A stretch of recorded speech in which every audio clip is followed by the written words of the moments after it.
Takže to lidi, víte, vás na nového videa a tohle bude informačka.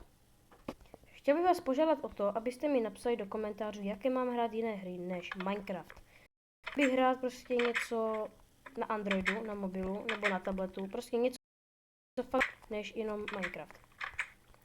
Tak mi tam prosím napište, je mi jedno jakou hru, klidně to zahraju, klidně nějakou hororovku, je mi to úplně jedno.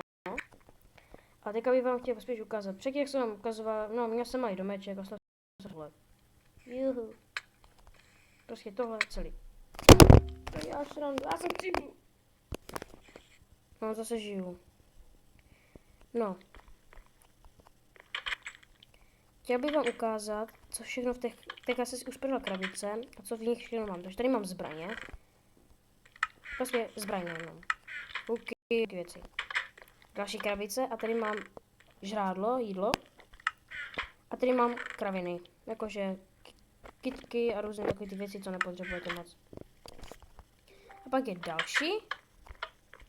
A tady jsou kostky.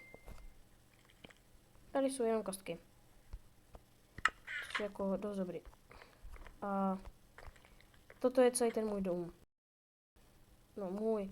Ne, spíš jsme to stavili s brachou, prčic. Stavili jsme to s bratrem. Bratrem. Vlastně jdete. To je docela fakt vysoký. Fakt hodně vysoký.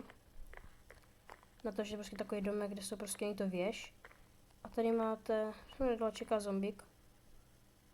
Toto je náš skok do bazénu. Jezírka. Ještě se trefit.